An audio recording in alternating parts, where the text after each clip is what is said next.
Ladies and gentlemen, please rise and join with me in a salute to our flag and our country.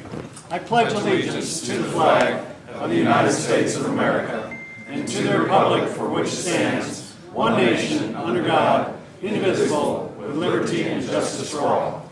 And remain standing for our prayer, please.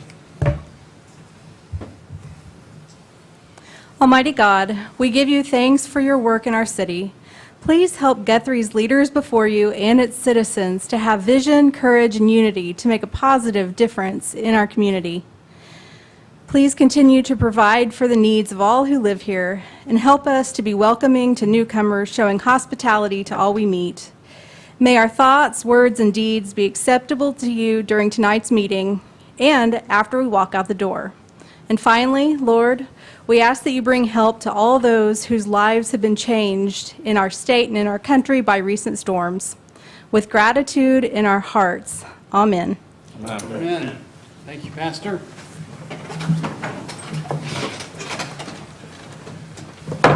I open our City of Guthrie Public Works Authority meeting of May 7th. Second item on the agenda are public comments, community announcements, and recognitions. First item that we have in that category is recognition of service. Eddie? Yes, Mayor and Council. I am honored today to express our deepest gratitude to you, the esteemed members of the City Council, for your unwavering dedication and tireless efforts in service to the City of Guthrie. In every decision made, every policy implemented, and every initiative undertaken, you have consistently prioritized the well-being and prosperity of our beloved community. Although there are a plethora of duties and tasks that each of you undertake as members of the Guthrie City Council, it is important that we recognize the countless hours spent in meetings, engaging with constituents, and attending community events, to name a few. Your unwavering commitment to transparency, accountability, and integrity has instilled trust and confidence among the citizens of Guthrie. I believe our recent CIP sales tax is a prime example of this.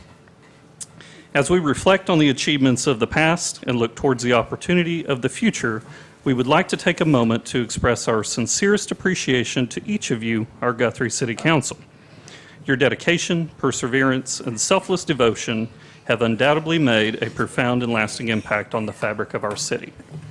With that, as is authorized in Article 2, Section 2, Paragraph 8 of the Guthrie City Charter, we now will present to each of you the ceremonial dollar of your salary. Yeah. The only reason I did this job. If you want to come down, we'll get a photo with each of you in your whole $1.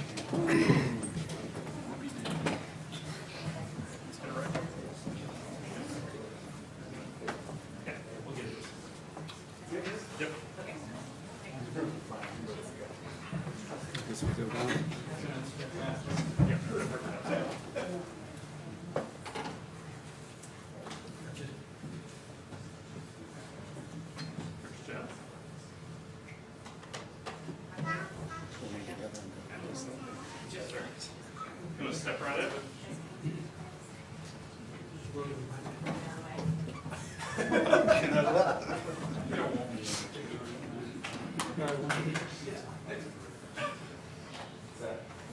Sir?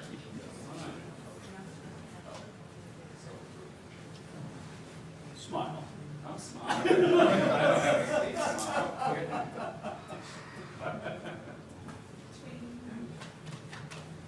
I want Eddie in my picture. Oh my goodness. Eddie, don't get to come in your picture. How about the mayor? And the mayor.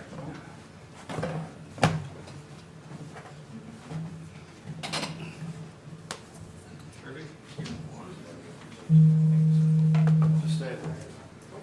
Okay.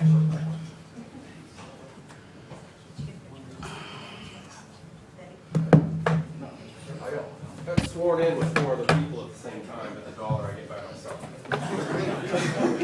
We're all here to help.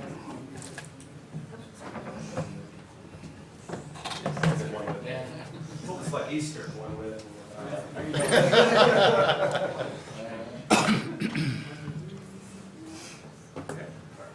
Let's give a round of applause to the City Council.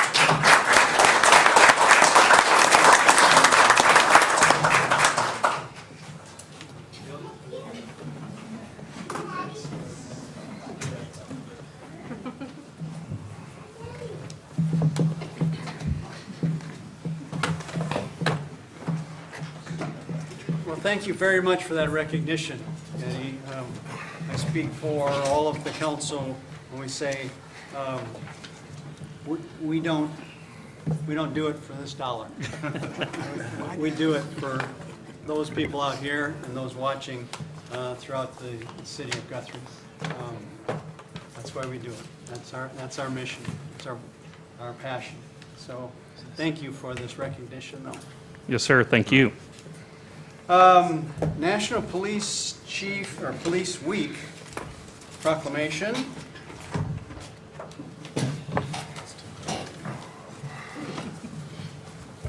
Chief, you going to be up here with me? I guess so. Okay. Yes, he will join you.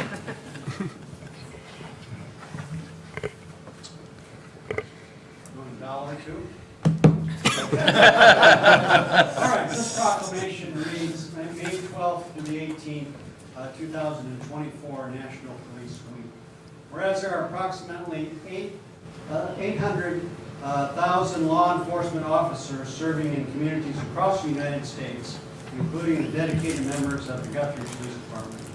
And whereas there have been 60,105 assaults against law enforcement officers in 2021, resulting in approximately 18,568 injuries.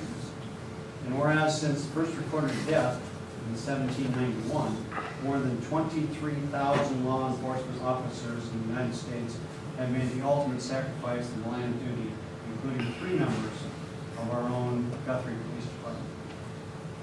Whereas the names of those dedicated public servants are engraved on the walls of the National Law Enforcement Officers Memorial in Washington, D.C. And whereas 556 new names of fallen heroes are being added to the National Law Enforcement Officers Memorial this spring. Whereas May 15th is designated as Police Officer Memorial Day in honor of all fallen officers and their families. Now be it therefore resolved that I, Stephen J. Getline, Mayor of the City of Guthrie, formally designate May 12th through the 18th, 2024, as Police Week in the City of Guthrie, and publicly salute the service of law enforcement officers in our community and in communities across the nation. Chief, thank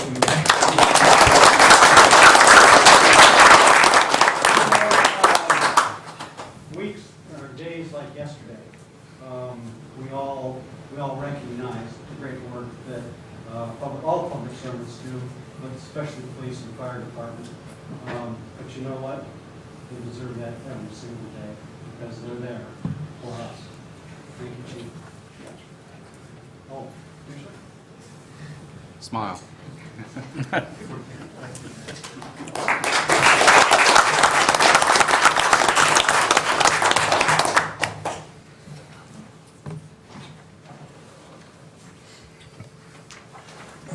All right, and then we have a recognition of the fire department personnel.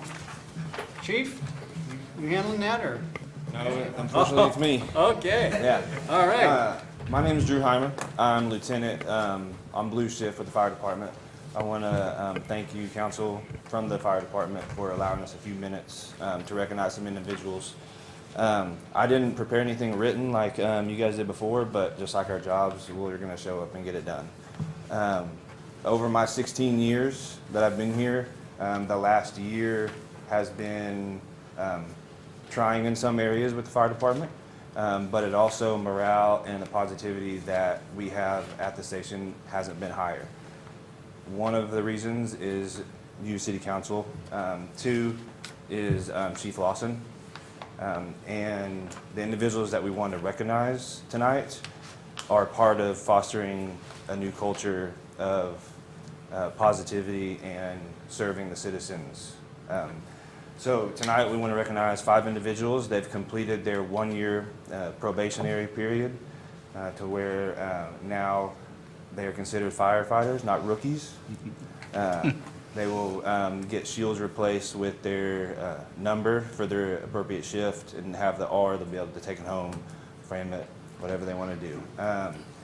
With that, we have 1-year pins, and their family and or significant other is going to pin that. So we just want to recognize them. Each shift will probably do something on their own for their individuals on their appropriate shift, but we wanted to recognize them publicly because these individuals are who the public sees at 2 a.m.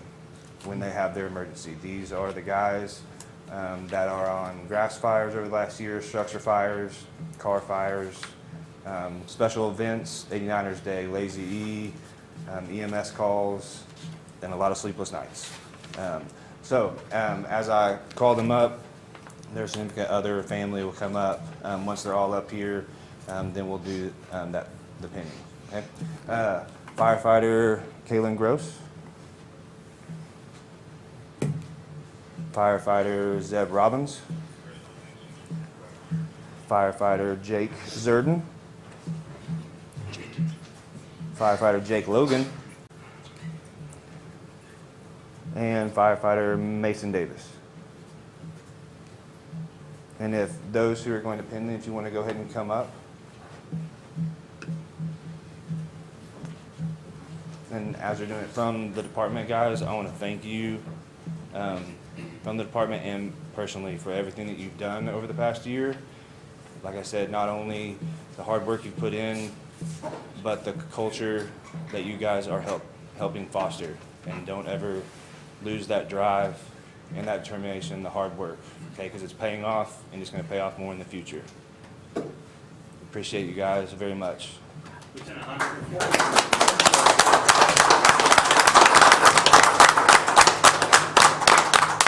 Before you guys disperse, let's get a full group photo, and then I want to echo something Lieutenant Heimer just said. The morale and the atmosphere, not only at Guthrie Fire and EMS, but in the city of Guthrie, has been a 180 in the last year.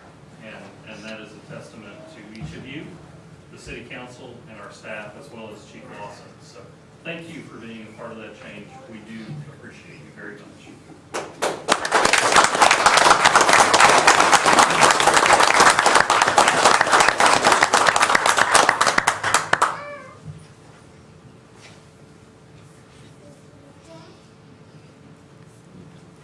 All right, right here, so it's centered.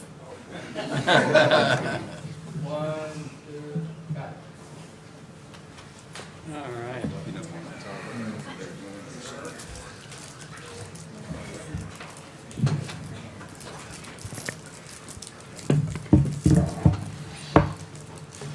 Okay, so Mayor and Council, last but certainly not least, we'd like to recognize one other member. I'd like Andrew and his family to come up here, if they don't mind.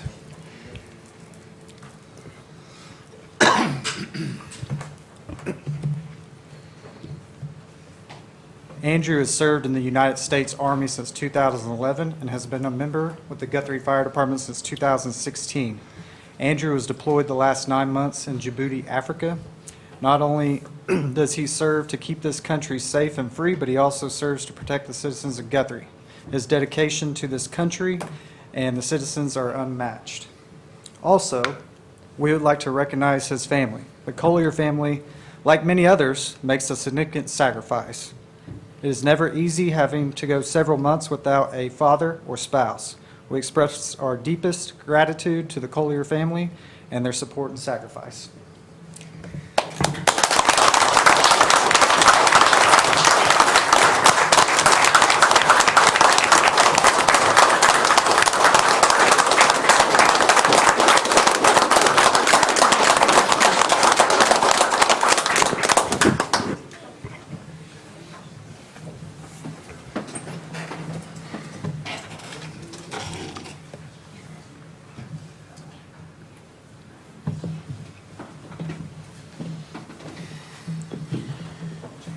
Very good. Well, it's great to move on from the probationary time, but I suspect that that they're never really rookies. That they're hitting the pavement pretty hard from day one. Chief, again, congratulations to you for your leadership and leadership for your team, thanks for the wonderful support that every citizen gets from our Guthrie Fire Department. Part of Team Guthrie, valuable part, fire department, police department that we recognize today. Thank you very much again. Okay, we have, I think, one request for comment. Commander Downs? I don't know how you followed this, but... It's going to be really tough. I'm Charlie Downs with the American Legion, Post 58 here in Guthrie. On behalf of the American Legion, I want to thank the city of Guthrie, to the city employees, and all of City Council for their support for this year's 89ers events. I have a few items donated by the truck gathering group that came here this year, first time. They were donated by Mark Parks with Oklahoma Customs and Mike Pinnell with the truck gathering out of Texas. They wanted me to thank you for all of their support. They've told me that they love Guthrie and the Cottonwood Flats where they held their event, and they're planning on coming back next year and maybe even having a bigger event. Great, great. So if I may, I have something I'd like to pass out on their behalf. And I don't know why, but I want to call the police chief up. It's a nice little mug with the truck gathering event on it. All right. Nice. I always start with the chief. Good. Yeah. And in the box, there is permanent strong and one of your officers. Yes, sir, I will. And I can make it easier if I could just approach everyone. Sure, absolutely. That'd be great, Commander. Of course, the fire chief. Now, that's a little bigger than the last one. The last time I didn't give you one, but I wanted to thank you. Oh, thank you. Thank you. Jeff, thank you very much. Appreciate it. Alex, Thank you. Mr. Mayor, thank you. Commander, thank you very much. How are you? Good, how are you?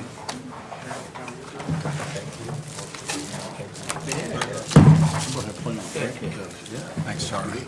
Should all this things up here. We get drinks. Thank you, sir. I forget and go, where was that at?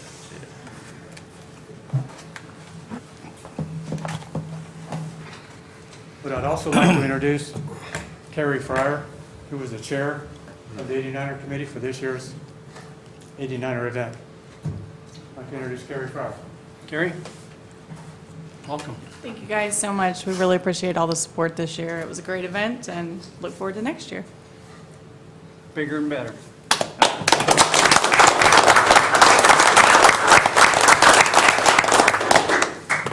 Okay, that concludes the public comments, community announcements, and recognitions. Item number 3 is consent agenda. Items A, B, and C. A is the approval of Public Works Authority meeting of April 16th. B is the approval of payment to the Southwest Water Works for pay application number 2 for $119,225 for the water main replacement project. And C is the approval of payment to Myers Engineering for invoice 222246-13 for $30,899.69 for engineering services, again, on the water main replacement project. I entertain a motion to approve the consent agenda. So moved. And do we have a second? We have a motion and a second. Any discussion? Submit your votes. I'll vote, sorry. See the votes. Unanimous approval from all those present then to approve consent agenda items A, B, and C. Item number 4, items removed from the consent agenda. There were none. Item number 5, resolution number 2024-08, authorizing the Guthrie Public Works Authority to issue a utility system and sales tax revenue note, Series 2024, in the aggregate principal amount not to exceed $8 million. Eddie? Yes, Mayor and Council, this item comes as a result of the special meeting we held in April, which is the financing of CIP sales tax number 2. So what we've got before you is an $8 million loan with a 15-year payment, 15-year term, which will address the construction and purchase of property for the second fire and EMS station. We'll address the water towers and the west side booster pump station, as well as start the ADA improvements in the downtown core. So if you'll recall, there were 6 total projects that were tied with CIP number 2. At this time, these 3 projects will be funded as a part of the financing, and then the remaining projects will begin and or be completed with the CIP funds as they are accrued or as the cash that we have in the bank today. If there are any other questions or anything you would like to discuss as to the material facts of the loan or the documentation, John Wolf with Municipal Finance Services is here, as well as a representative from the Public Finance Law Group. So, John, you've got the floor, sir. He was prepared. You went up, John. Since you're closest to the podium, John.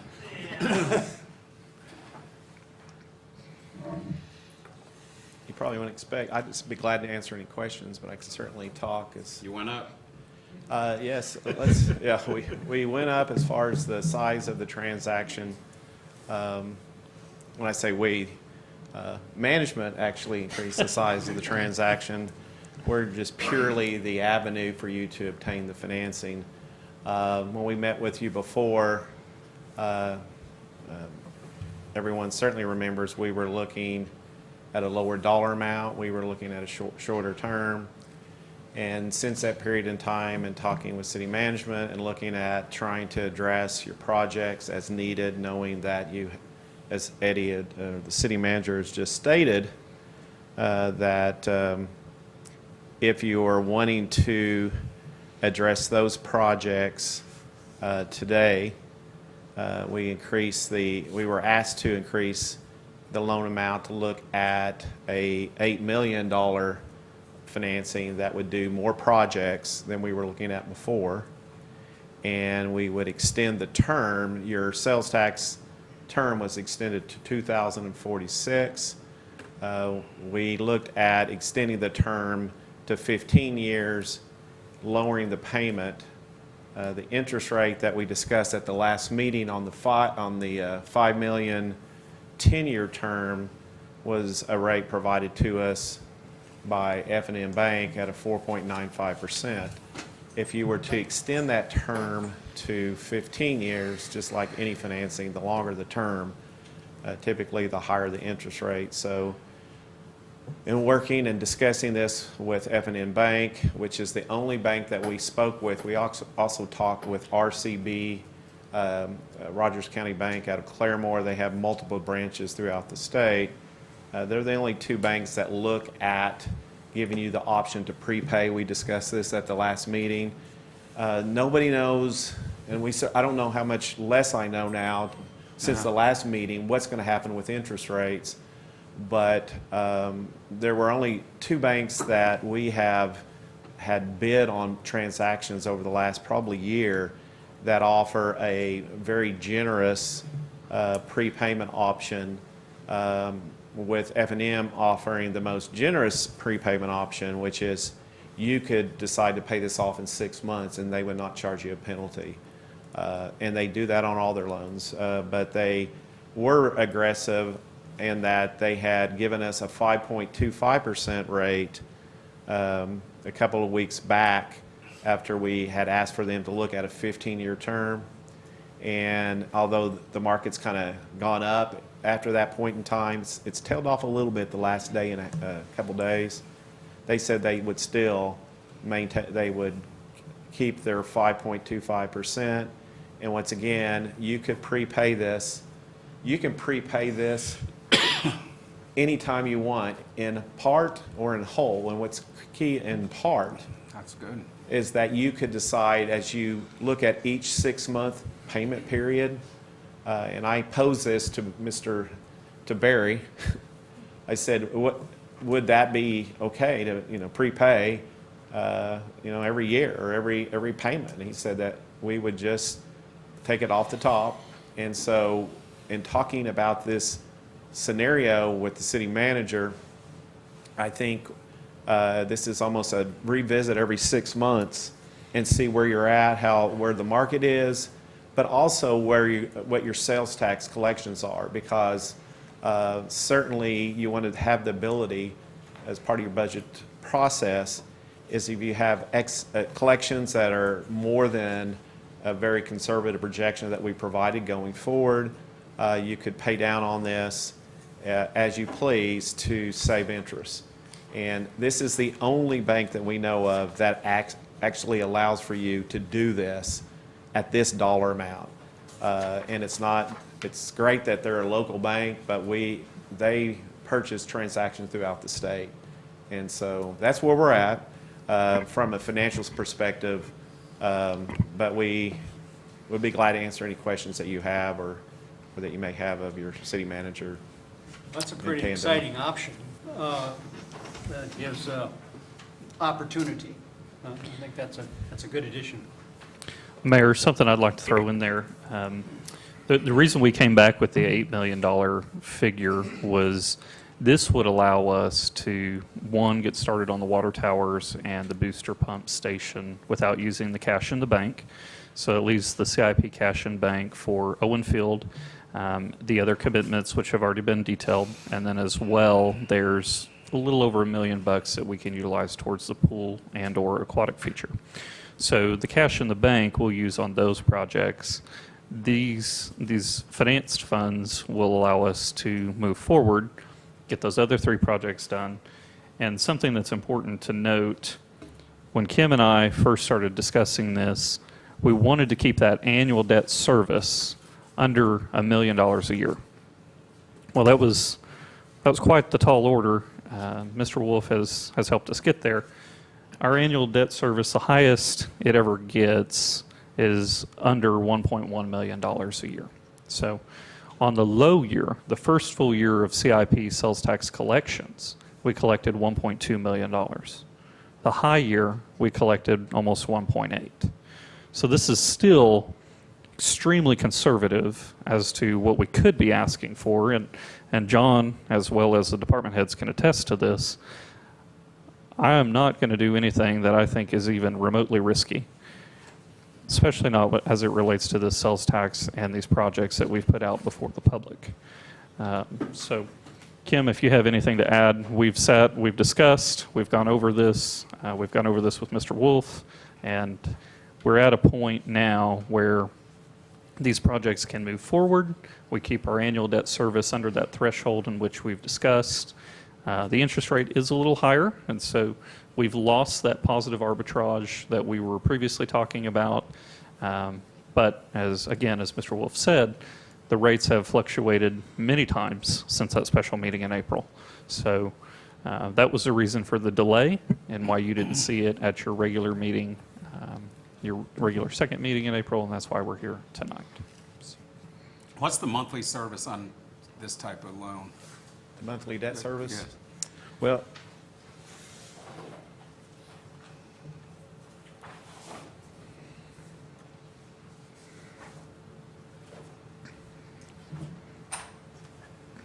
To have a book.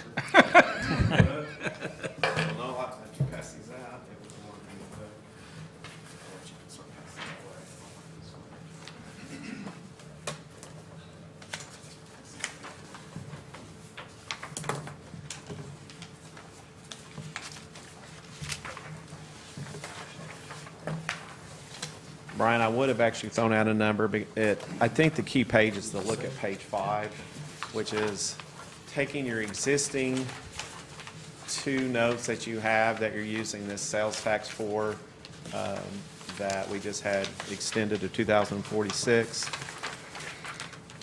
If you look at the final column on page 5, or the last 2 columns, the existing debt you see is about $516,000 a year, or about $255,000 to $260,000 every 6 months. And so what we were looking at is if we add this debt to the existing debt and try to keep the future level debt, keep the future debt payments level, it's about $1,070,000 a year.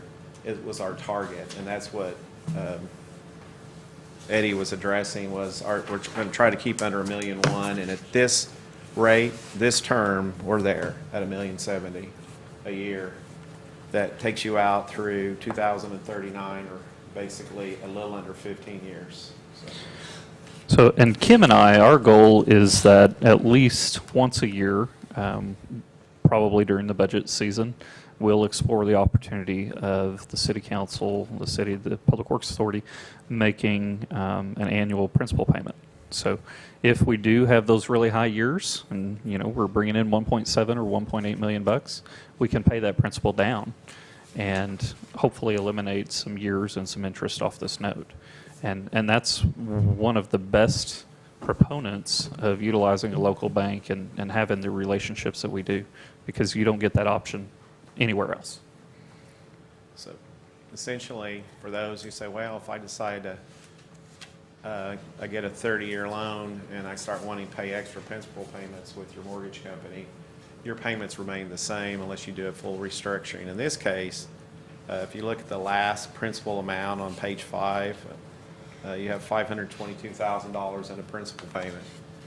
If, for instance, you decided to pay a couple $100,000 down on that a year from now, then that is $200,000 times 5.25% less in interest that you'll pay. So you'll basically pay on the back end. You just start paying the last maturity.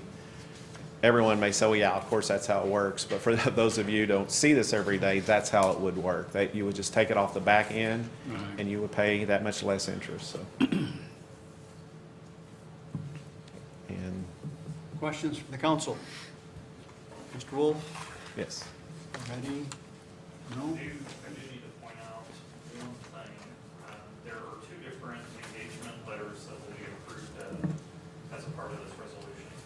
The first one is for Mr. Wolf's firm, Municipal Finance Services, and the second is for the Public Finance Law Group. So you've got two versions of that agreement. You've got one that includes local counsel, Wheeler and Associates, and then you've got one that does not.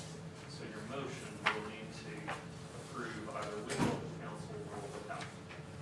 As is presented, both of them are in your packet. So both have been distributed, you can include it.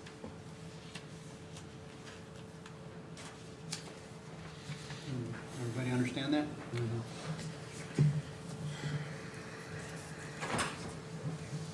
We have a motion So moved. to which Oh, option? which option we want to do first? Which option do we want to do first? You can make a motion to approve including local counsel, or a motion to approve excluding. So, What do you all want to do? Want to make a motion on include everything?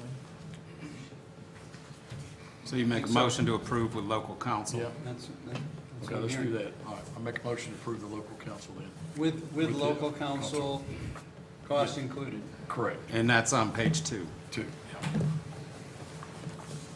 Is there a second?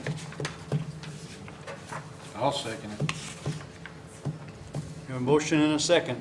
Discussion. Any other discussion? I think we've discussed it to death quite a bit. Okay. Then we'll All explain right. it. Submit your votes, then we're voting on the option that includes the local council expenditure. Okay, submit your votes.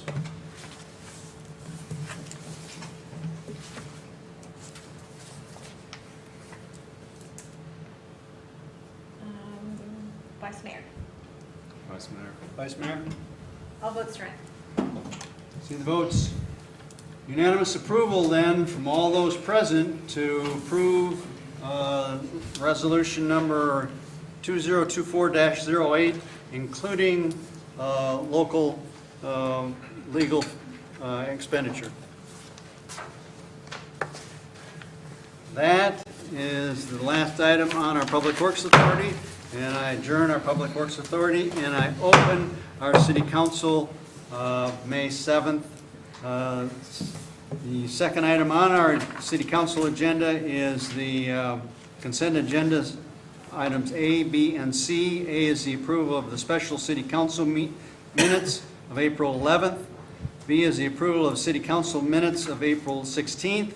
And C is the approval of payment to ATG Construction for pay application number 1, which is $12,910 for CDBG window replacement project. I'll entertain a motion to approve the consent agenda. So moved. Do we have a second? Second.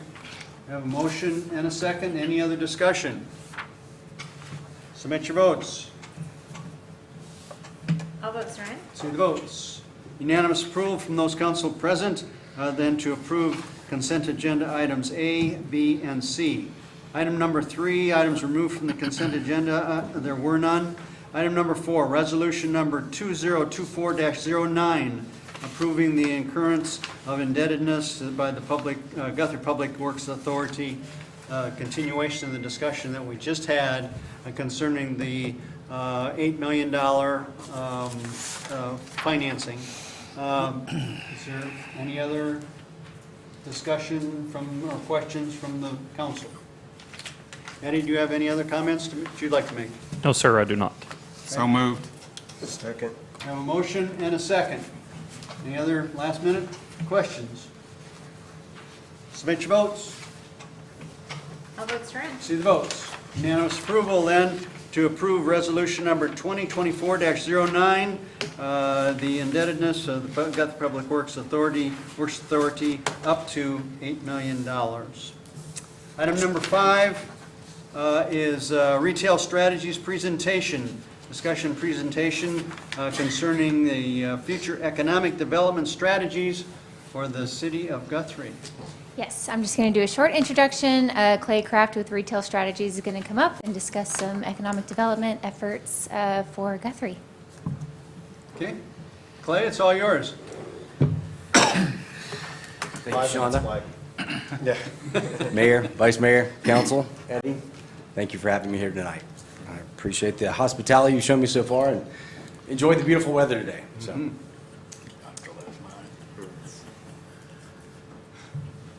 All right. Great on topic tonight. Sales tax is what we're talking about, and this is what I'm talking about tonight. I don't have to explain to this audience how important sales tax is to cities in Oklahoma. It is not table stakes. If you are a municipality in Oklahoma and you are not doing efforts towards proactively recruiting retail, you are going to get left behind. We are a Birmingham-based Alabama company, Retail Strategies, formed in 2011. My name is Clay Craft. I'm the Vice President of Client Services for Retail Strategies. Been with the company 10 years. Consider Oklahoma my second home. I spend probably 20 weeks out of every year in the state working with our partners all across the state. Really our product is pretty simple. We are a network-based relationship company. We have partnerships with retailers, with cities, and we are there to connect the dots. We're an industry leader with ICSC. We have our Lacey Visa, Vice President of our company, is on the Board of Trustees. The only public sector on the Board of Trustees. We attend trade shows all across the country every year on behalf of our municipalities. Experience in Oklahoma, we've had 26 partnerships across the state, from retail recruitment to downtown strategies to retail academy. And tonight I've been asked to talk to you about two of our service lines, very distinct service lines. We'll go through retail recruitment first, and then we'll talk about downtown strategies second. But you can see the bottom line impact we've had to the state. Of those 26 partners, the economic impact is $2.28 million that we've produced on an annual revenue basis to those municipalities from the retailers that we have recruited over the last 11 years. A total of 739 jobs. So certainly, what we do is economic development. Our process is we want to come in and be an extension of your city hall, be a part of your team. So I'm going to quickly take you through how we get to that. So we structured this as a 3-year partnership. The typical deal for a national retailer takes 18 to 36 months. So during that first year, our discovery phase, we're going to have 3 months of really in-depth analysis on your market.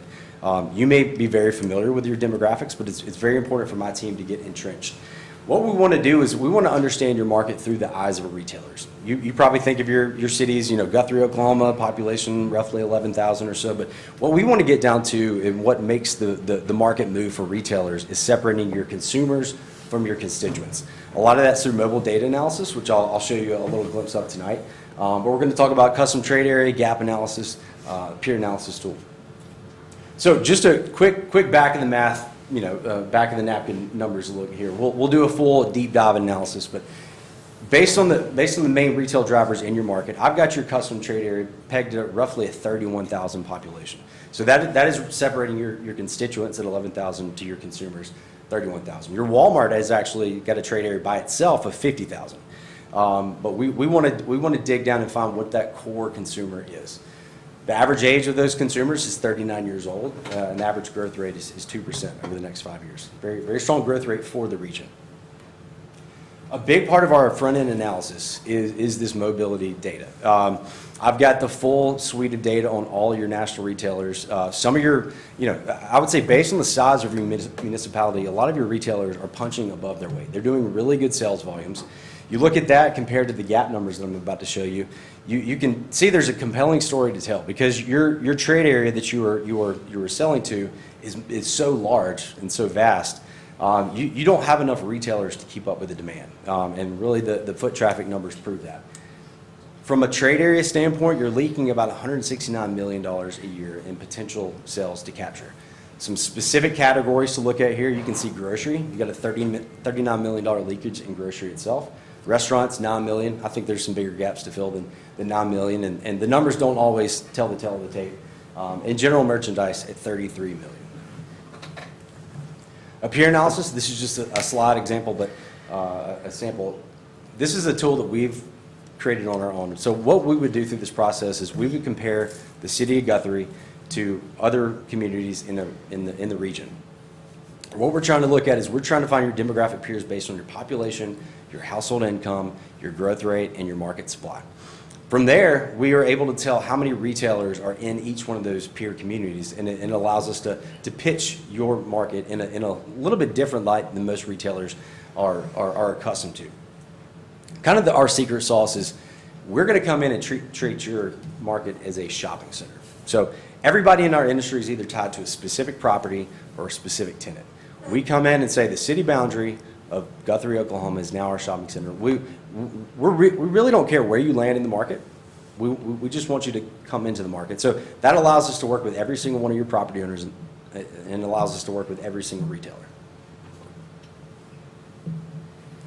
Where the rubber meets the road really for us, and I've spent a good portion of my day today, is just driving the market, taking inventory of properties with anticipation that we could hopefully move forward into partnership. We kind of have the ball rolling on that standpoint. I've been a commercial real estate practitioner for the last 10 years myself. I've done transactions all across the state, including in Guthrie, which we'll talk about in a little bit. But you may not be familiar with it, but there's the service called LoopNet. It's the Zillow equivalent of commercial real estate. So when you look at Guthrie's properties on LoopNet, you can see there's 2 properties for lease. You've got 1 vacancy in a shopping center, and you've got a downtown vacancy listed.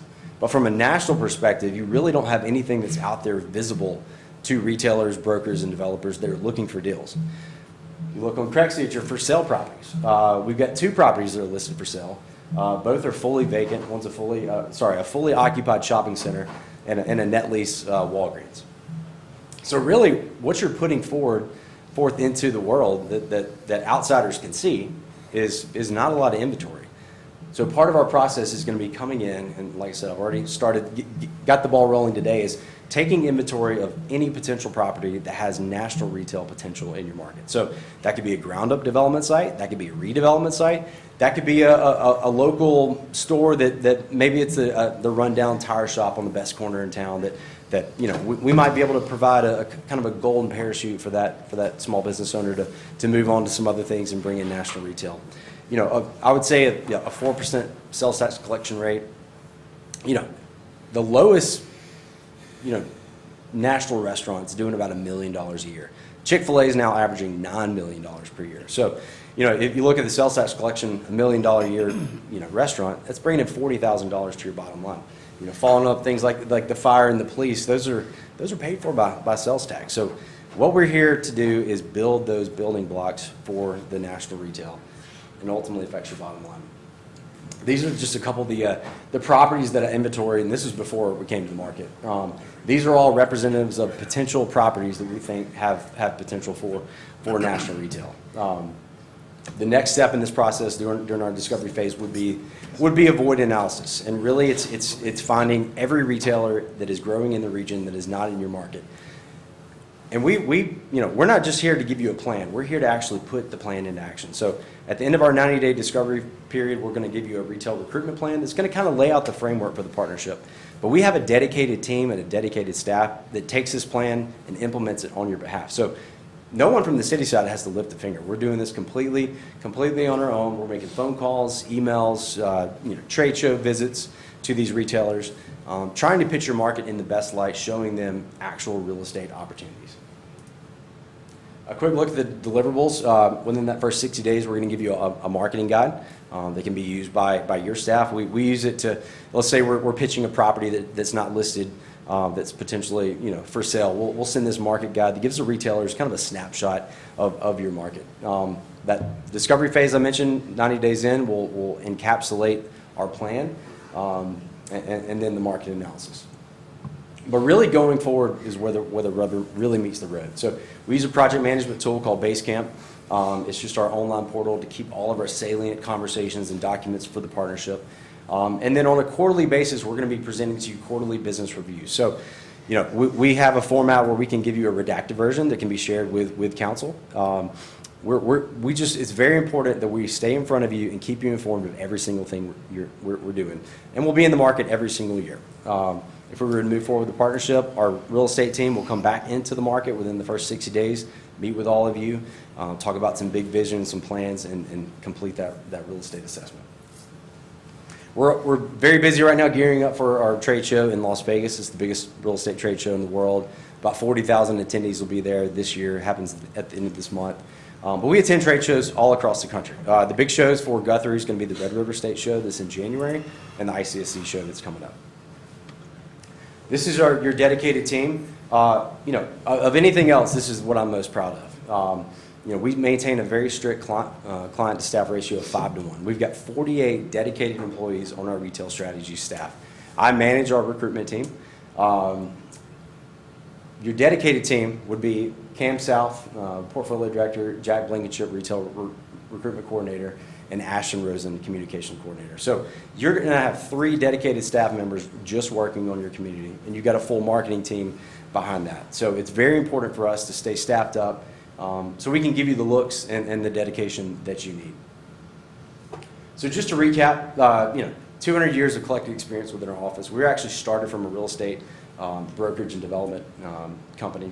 Again, we're going to act as your broker. We're not going to be doing transactions. We collect a flat fee. There's no incentive to, we're not getting paid by the retailers or asking for any bonus on top of that. It's just a flat fee. If we have 20 wins in a year, you're not on the hook for any additional. We want to keep that momentum going. Let's talk a little bit about client success that we've had. And I want to start by kind of a little bit of unconventional deal. But this is from our retail specialist side, which is our sister company, Retail Strategies was born with. I actually brought Casey's to Guthrie. They opened up in last year. We did that transaction in 2022. So with that, I spent a year marketing this property, working with this property owner. It's a connection we had from Oklahoma City, but got very entrenched and very in the weeds of everything Guthrie, learned a lot about it. We initially thought this was going to be a retrofit into a national restaurant use, but we had some encumbrances by an adjacent property owner. But with that, we're coming into it with a lot of experience in Guthrie and a lot of quick notes that I can pick up the phone tomorrow and make a lot of calls to some people that had some interest back in the day. Clay, can you expand on why our store doesn't look like that? Yeah, your store does not look.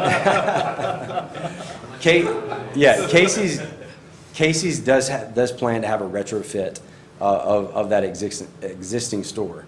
One of these, every real estate deal has 9 lives, and this one is no different.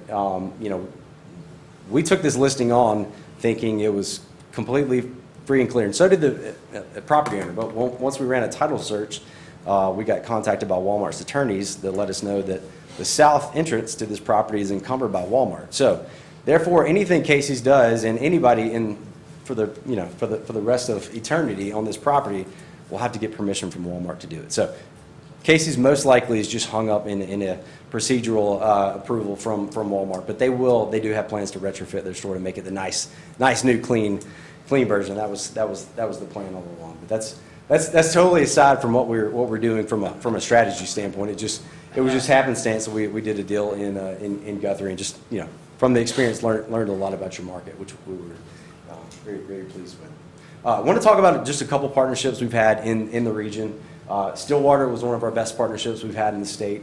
From that 4-year partnership, we brought Raising Cane's, Sprouts Farmers Market, Chipotle, Jersey Mike's, Five Guys Burgers and Fries, Del Taco, and Sport Clips. You can see the bottom line impact every year. Stillwater's collecting $715,000 in sales tax collection from those retailers, 200 plus jobs, right? That's a big splash even in a market of Stillwater size. Looking at the next one, El Reno, Oklahoma. This was a 7-year partnership for us. In the very early days, we brought in a local concept called The Shed. Starbucks, Chick-fil-A just opened up, Taco Bueno opened and subsequently closed, and we backfilled another user in that, Wendy's and Ace. So you can see the bottom line there, El Reno, $430,000 a year. Kind of bleeding off the edge here, but these are just highlighting a couple other partnerships we've had that we currently have in the state. Rogers County, we brought Aldi, Tropical Smoothie Cafe, both to Claremore, Del City, Oklahoma. We developed a salad and go in that market, brought a Save-A-Lot, Dollar Tree. Durant, first year in that partnership, we brought HCO. Second year, we brought a Starbucks and Broken Bow, brought a Wendy's to a city-owned property there. I know that was a lot. I've got 2 different presentations, so I want to be cognizant of your time. Any questions at all on the retail recruitment standpoint? Questions? None? Wow. The bottom line is we're going to inventory every national property, every property in your market that has national retail potential. We're going to run a void analysis on every single retailer that is growing in the region, and we're going to make outreach to every single one of those retailers, and we're going to report back to you what we're going to give you the good, the bad, and the ugly. A lot of times, some of the best deals we've had was coming back to the city and saying, hey, X retailer doesn't want to be here because of this. And sometimes it's conditions on the ground that were prohibitive of that, from that retailer from opening the market. So a lot of times we can work together as a public-private partnership to kind of figure some of those things out. But at the end of the day, it's all about that being very, pleasantly persistent and staying on top of these retailers. And, I know if you could stick with us for 3 years, you will see a big impact to your bottom line. I didn't see Buc-ee's on your list here. Not yet. Don't worry. We were. They're coming. They're coming. That was dinner, by the way, wasn't it? They're doing a deal. They're doing deals in a lot of places that we didn't think they would ever go to. So I think it's just a matter of time. So. Okay. Hopefully it's within the next 3 years then. There you go. All right. I'm going to make a very hard pivot into a different service line. Again, I was asked to give presentations on 2 different service lines. This is our downtown strategies partnership. So this is very anti-national retail. So everything I just said, forget about that for a second, and bear with me as we pivot into a very different standpoint. Because you have such a beautiful downtown, I really enjoyed my time in the market today. Spent some time in 2022 when we first visited, but what do we want from downtown? I think every one of you could close your eyes and envision that picturesque, perfect downtown. And what does it look like, right? You've got 200 properties that are on the historic registry. Your downtown is a historic landmark. It's the original state capital. The architecture in Guthrie, Oklahoma is some of the most beautiful architecture I've ever seen in any downtown I've ever been to. You've got a lot of great things happening. I'm not proposing that we're going to come in here and have this big catalyst and reinvent the wheel. I think there's small changes that need to be made in Guthrie, and that's where our downtown team comes in. So, some of the things we want historic buildings restored to their former glory. I think a lot of that's happened. I think there's some room for improvement there.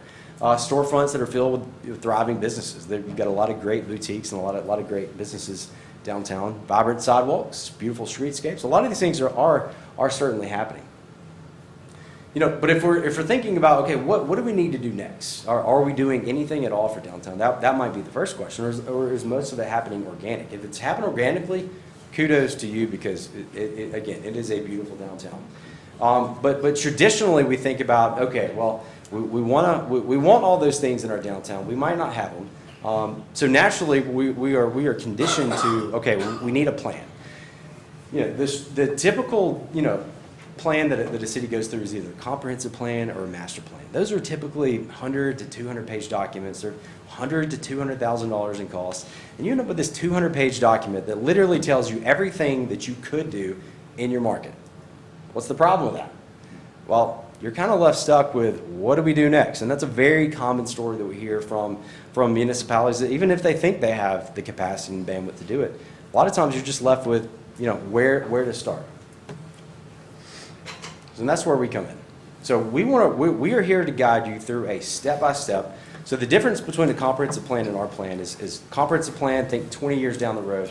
We want to create a 5-year vision for your downtown. And that involves very small steps. See the footprints here? It's literally 1 foot in front of the other. So instead of 200 recommendations, we're going to come in and make 30 to 40 recommendations in about a 50-page deliverable. That is low to no cost actionable items that you can start working on literally the day you get them.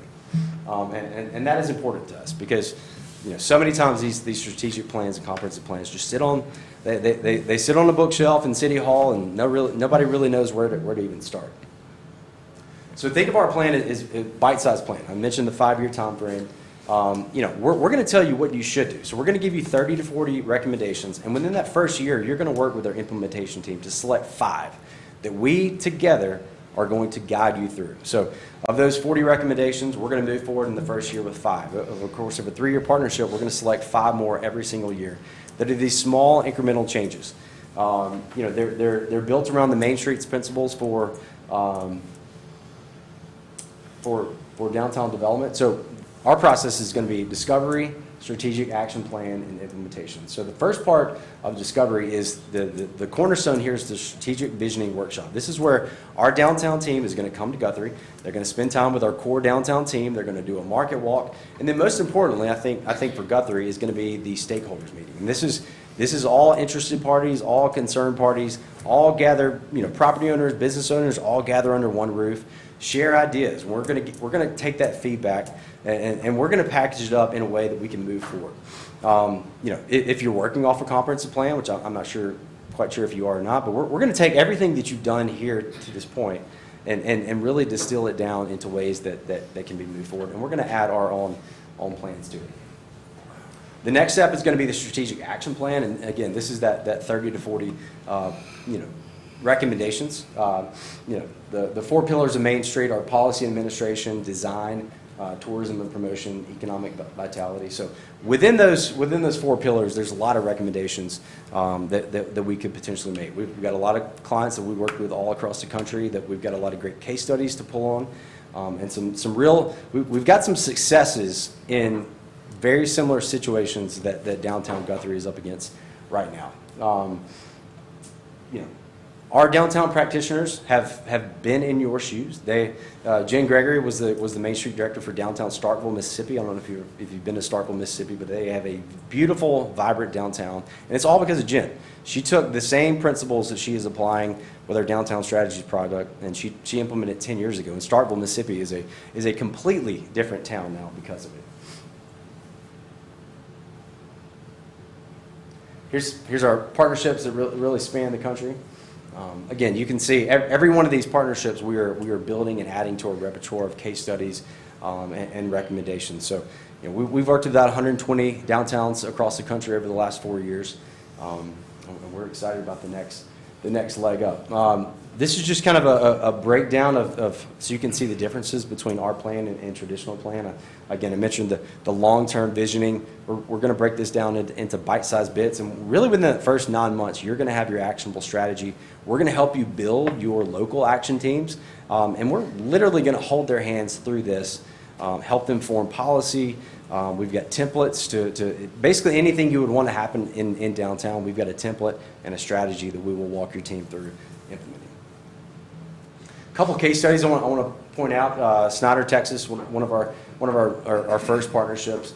They had a very big problem with vacancies in their downtown. They had a couple property owners that were just very unmotivated to really do anything, and it was a big problem. We came in and helped them create a vacant property registration ordinance, which basically created a carrot and stick situation for those property owners that incentivized them to really get off their laurels and go into action.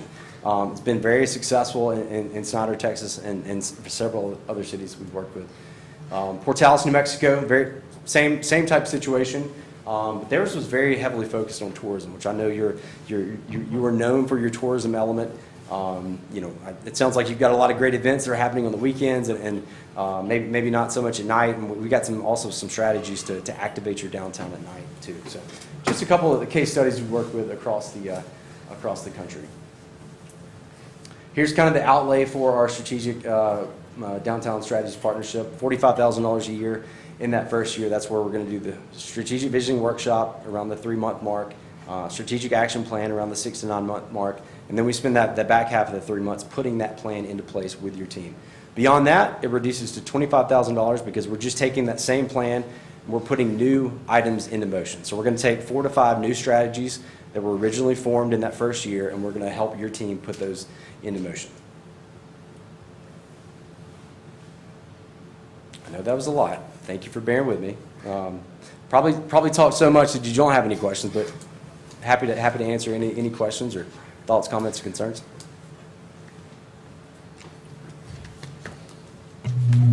I like to see in consultants, I like to see the expenditure that the customer is paying Yes. tied to outcomes, not just process. Sure. I'm hearing a lot of process. Sure. Have you ever entertained a partnership where, in fact, the cost to the customer is reflected in some metric, economic development metric, whether it's sales tax or whatever it is? Success fee partnerships. Have you ever entertained anything like that? You're talking fixed price here. Yes. So the one thing that I can guarantee you, and I will never stand up in front of any city council and guarantee success. I just can't do it. There's a lot of things that are out of our control. What I can promise you is effort, and I can promise you will know every single thing that we did, and I can promise you that you'll be better with us than without us. We don't do success fee partnerships.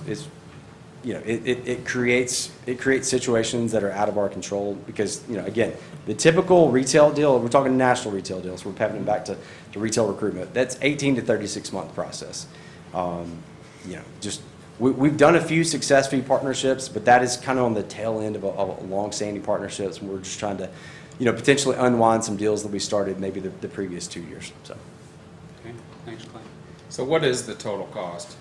For retail recruitment, it's $45,000 a year. Well, I know that, but I'm talking on all of it. So you have 2 different plans, and they're both $45,000 in the first year. You don't have to do both. I was just asked. So 90 grand first year, 50 second and third.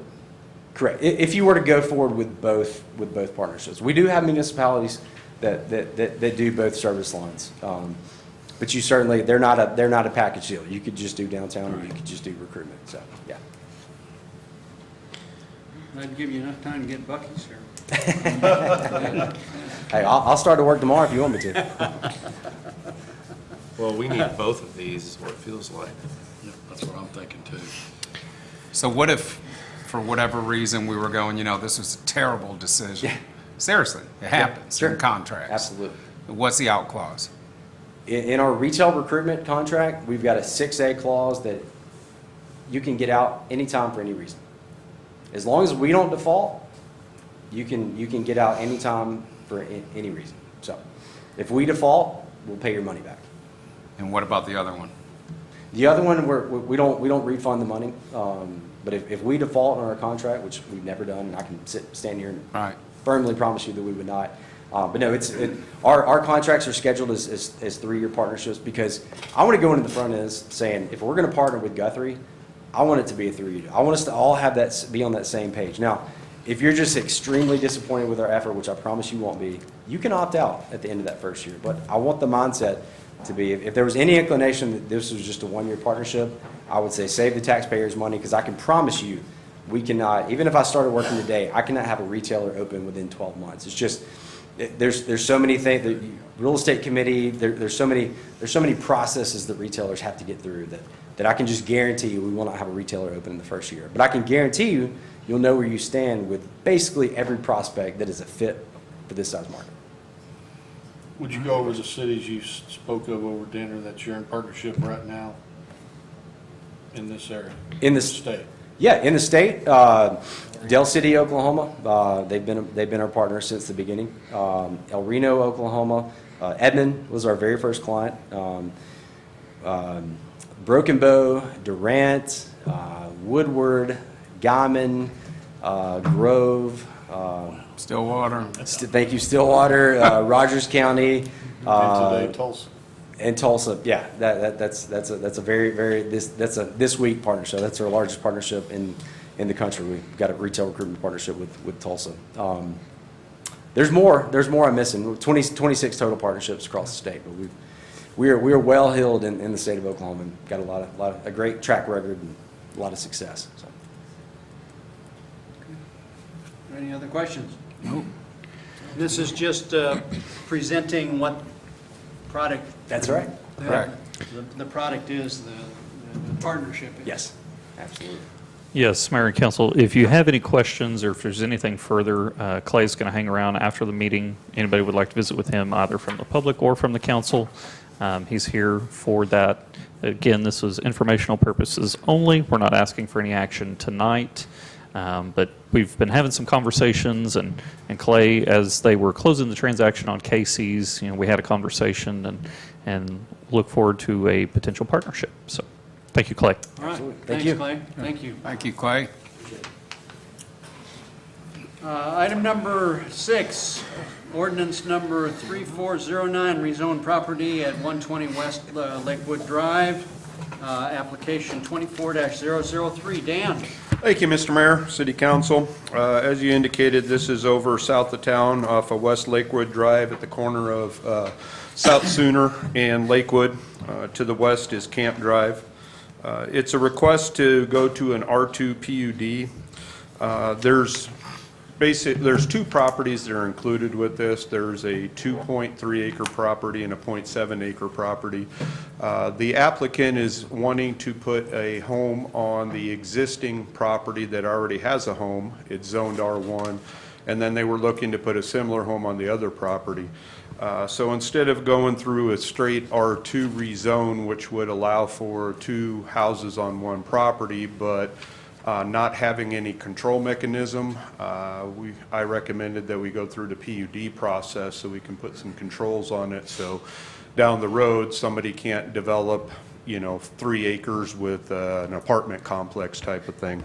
The other part of this is the request is for manufactured home, which by our code requires a special use permit.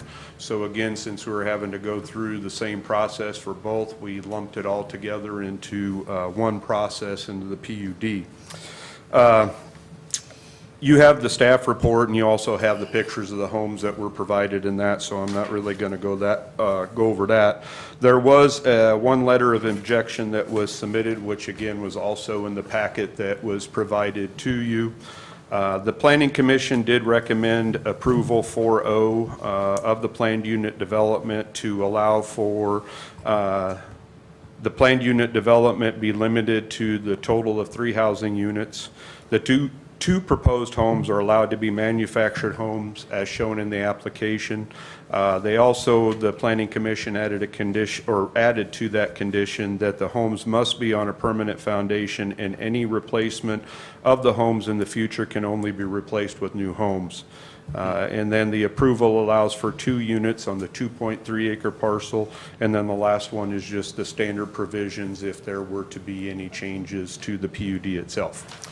So with that, I'll give it back to the City Council if you have any questions. If not, the applicant is here, and I think there are some other, yes, sir. Under the section 11.2 of the Guthrie zoning code relating to planned unit developments, item 5, the approval will be beneficial the approval will have a beneficial effect on the area that could not be achieved under conventional development. Explain, please. The what? The approval. No, I know that, but what was, I didn't catch it. Explain that. What, Oh. well, how's it achieved, how's it a better effect than achieved under conventional development? That's where a lot of times when we have exceptions, in this case, there wasn't any exceptions to the underlying code provisions. We went through the PUD process, so it would be limited to essentially the number of homes that could be put on So there. this is referring to the PUD? Yeah. Okay. Yeah. Okay. Yeah. Gotcha. But it basically is talking, again, in general, when you have something that traditionally can't be accomplished through the zoning code, we have a PUD process, which at least is an avenue to hopefully be able to have something reviewed and possibly approved. Okay, and you said the applicant is here. I know Yes. I have 3 individuals that would like to speak. Would the applicant like to speak first? No? Okay, all right. Dan, you only had one letter not wanting this, because I've got multiple emails on this. Yeah, that's all that I I'm surprised you only received. got Even at the planning commission, the only thing was the letter that was sent. There were others at the planning commission, but they were in support of the applicant. Okay, so there were supporters of the applicant at planning. Yeah, they didn't speak, but they were there. Okay. Yeah. All right. But again, the only phone calls or emails or any letters I got was, again, the one that was provided to you. Okay. And the planning commission voted. 4-0. Oral Correct. approval. Yep. Yeah.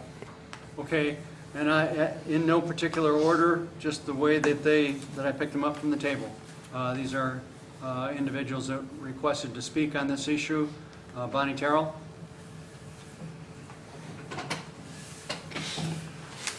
Thank you, Mayor Gentling and council members. And first and foremost, I'd like to thank the council members that responded to my email. And I really appreciate that because it's the first time I've ever done this.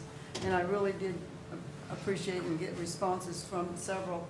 Thank you. I live at 809 West Lakewood Drive. I don't understand this. I don't understand what he just said. I don't understand except this. 2 modular homes constitute a mobile home park or a subdivision. That's my research, and I may be wrong.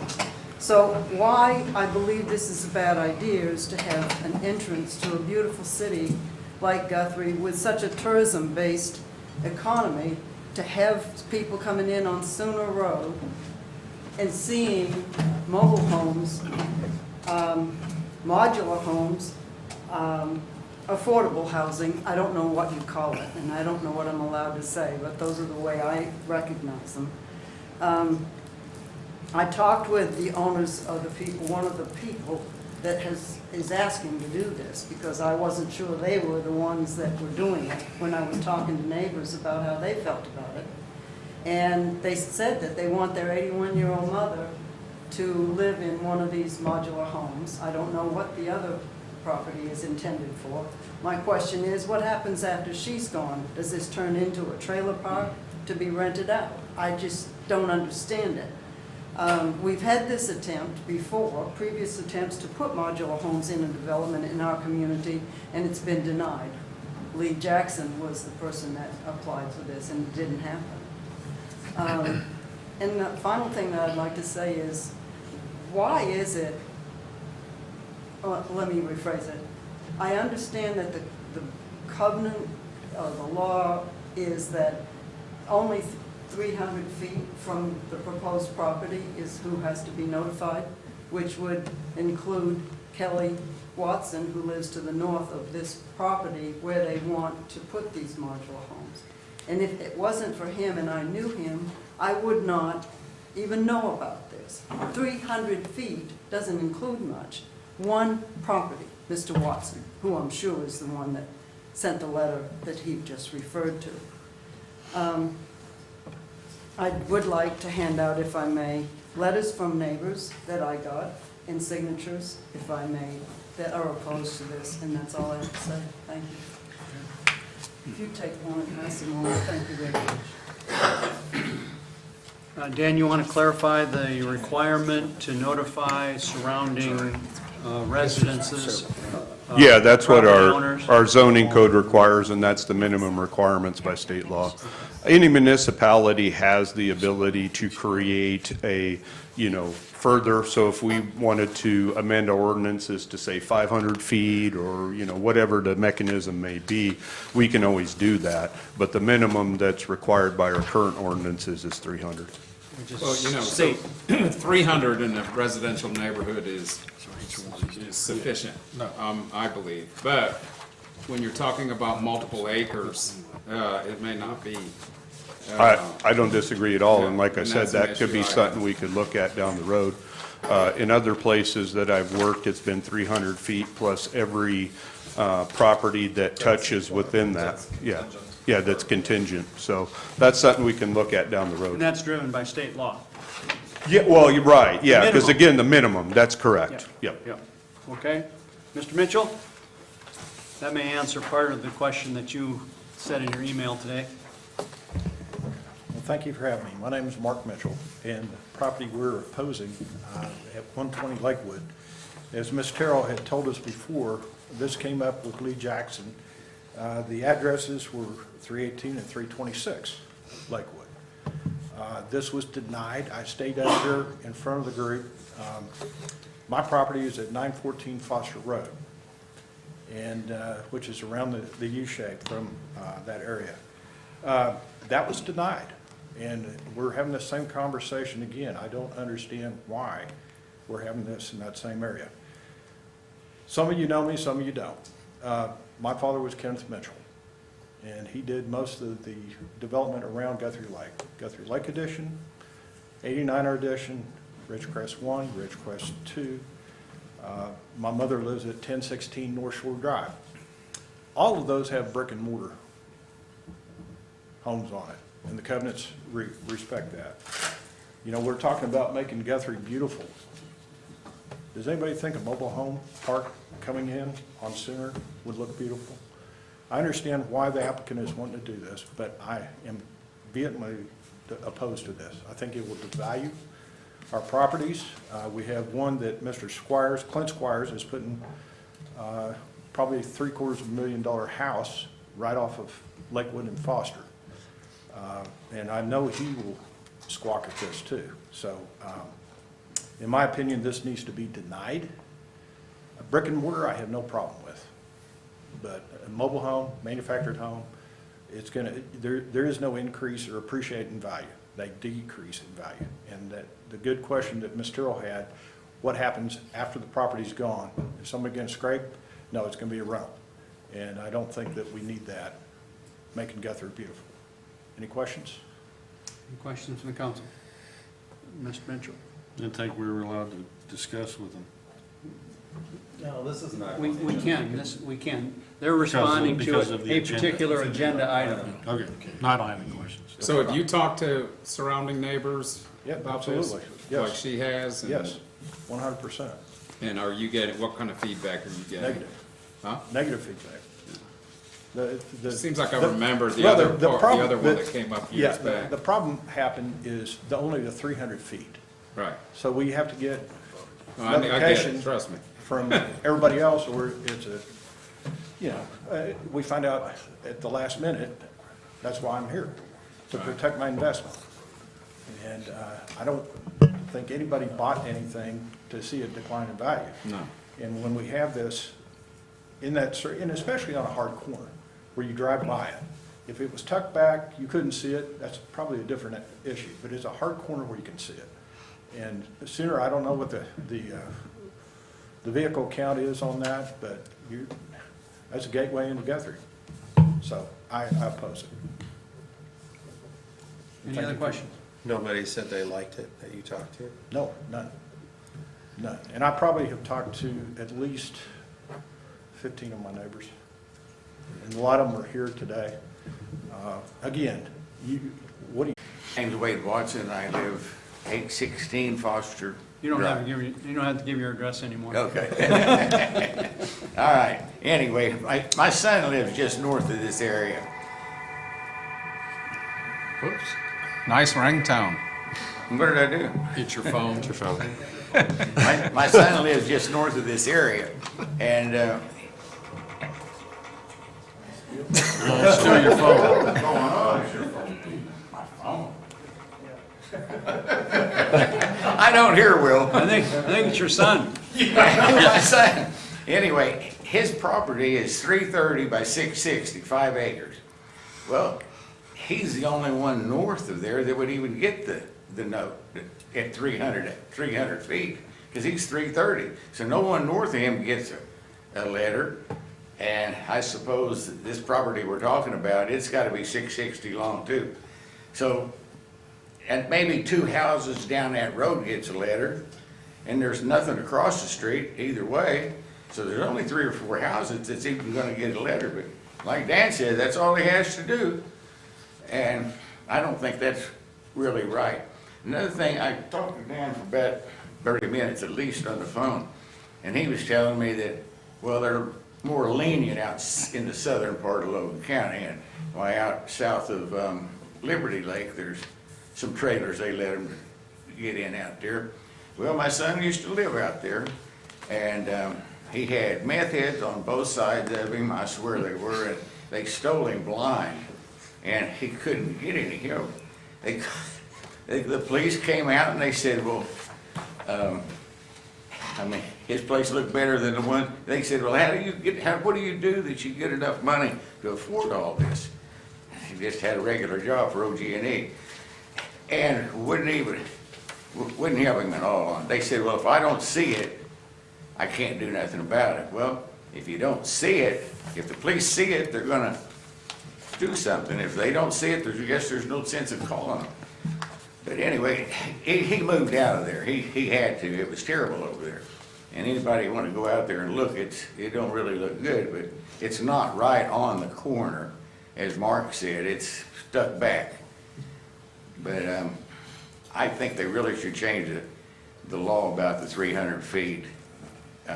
Really, that's, other than if my son hadn't gotten it, no one else would have even known about this. And I think that's about all I need to say about it. Any questions? Yeah, so I guess my question is to all of you. You didn't show up at the planning commission because you didn't receive notice. And so you weren't given the, so your complaint is that you didn't feel that you were given the opportunity to be heard on this. Is that? Twofold. Right. Twofold. One is that we weren't notified. Right. Two is the type of manufacturing that's going in. Manufactured, brick and mortar, I don't think any of us would have a problem with. But a mobile home on pad, yes. But the question is, you didn't know that was happening at planning?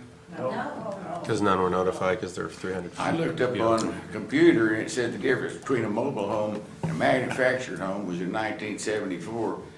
The government cracked down on the way they make them, and they had to do better plumbing, better electric, but however you get it there, it's still a movable home.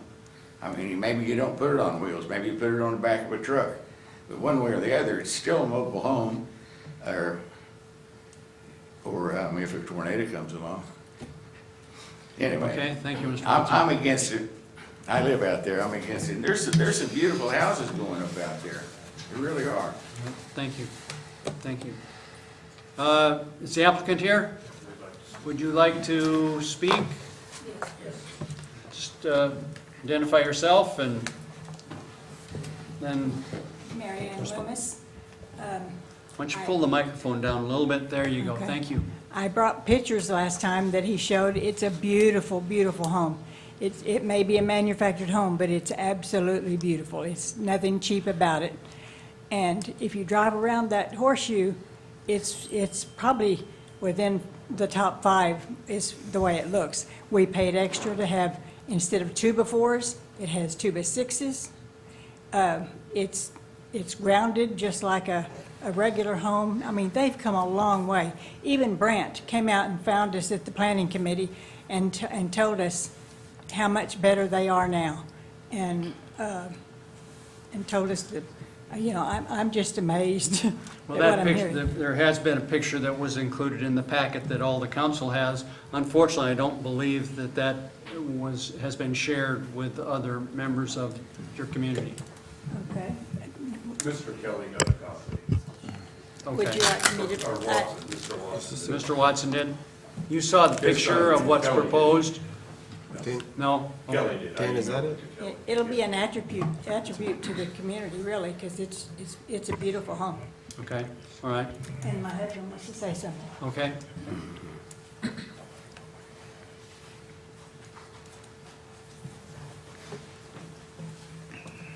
I'm Larry Loomis, and what we were trying to do is have a family unit. My wife and I are getting up in our years. Hopefully we got a few more good ones, but our health is going to fail. So what we was trying to do is if we had these two houses on the property, we'd have two daughters and a granddaughter just a few steps away to help us. And we'd be closer to everything. The house will be anchored down in several places. There's straps that holds it down. If that thing goes, a lot of the houses will go. So we were just trying to have a family unit. When my wife and I are gone, the one daughter gets the house. There's not going to be other people coming in. It's not going to be a mobile home park or anything like that. It's going to be a family-only deal. Gets the house that you're proposing to build, or the house that's there, your residence that's No, there? the ones we were trying to get two for one of the daughter, Mary Ann's daughter, and for Mary Ann and I. The other daughter lives there now, has the house. So there'll be three total. Yes. Yeah, There'll be 3 homes on the property. Yes, and the house is there now. Her granddaughter has an apartment in the same complex, has been there 15, 18 years, and then there's a big, long shop. It's clear at the back of the property off Lakewood, as far back as you can get. And these other- Incidentally, when Rule Gibson lived there, there was a single wide trailer house. And then the add-on was where your daughter lives now. To the trailer. She got it from Eldon and Joanne Fillmore. Yeah. I mean, they've been there. But there was a trailer house there. Originally, there was a mobile home on there. Oh, okay. And the Of house course, I don't know was in that. addition to that. built But on anyway, that. I'm just trying to point out that it would be a family deal, and there's nobody else gonna be coming in there and having a mobile home park. Thank you. The location of the two proposed manufactured homes in relationship to the existing home, are they to the west? One Can would you be explain west. where they are? Well, there's a gravel driveway that goes into her property, to her house. And we was gonna set the one close to Lakewood, facing Lakewood. The other one would be back up on the, almost the center in the trees. Okay, so that'd be north then of the existing structure. Pardon? North of the existing structure? No, south. You mean of the house that's there now? No, south. Mayor, we have a It's right there. graphic here on the map. Oh, I'm sorry. Thank you. I'm sorry. So have you looked at the cost differential between this and stick construction on the similar type? Well, the house that we looked at was hoping to purchase, it's 2,063 square feet. And it's, if you build a 2,000 square foot home now, it would be 400,000. I don't know. I mean, probably 350, 400,000. And this is less than half that. But it's well built. It's not like the trailers years ago. Where's that manufactured at? I can't tell you the name, it's in Texas. I can't tell you the name. It's Champion. They're the they're the largest in the United States. And the zoning request, Dan, would maximum, there could only be 3 structures there. Yeah, that's correct, because So again, that was, It's not going to be like 5 years from now, there's going to be 10. no, correct, because again, that's what, Maximum that can be is 3 Yep. structures on that 3-acre property. But it can always be that. Once it's done, it's always can be that. yeah, because the one It smaller never has to property. come here. Yeah, the one smaller property will have one, the other one will have the 2. And by the PUD, that's all they can have unless they come back through this process to Or ask for more. split the property up, right? Well, even if they split the property, they're still bound by the PUD, so it'd have to come through here to get additional. How many other manufactured homes do we have in this area? I was gonna say right adjacent around there, I don't believe there's any. Do we have any stick construction, new development going on within proximity of this? I was for Dan. Right next to it, no. Not right next to I us, in mean- proximity of it. There's some right down the There's a road. house There's some directly pretty serious neighborhoods being north of built. there on the highway that looks like a manufacturing. Is that where Kelly lives? Has a deck on the front of it? No, because I was trying to think what new There construction was is down there over was there. a, oh yeah, I know where you're talking about. I've seen the OGV truck, yeah. That's up north of there. Same on the horseshoe. Same neighbor. And he's wanting to build another house on my property right next to it, on 920 Foster. So, no. The homes that we have models for are not near 2,000 feet either. I was just trying to get an No, and idea. those weren't approved, or basically the program wasn't meant for outside Right. the, platted area.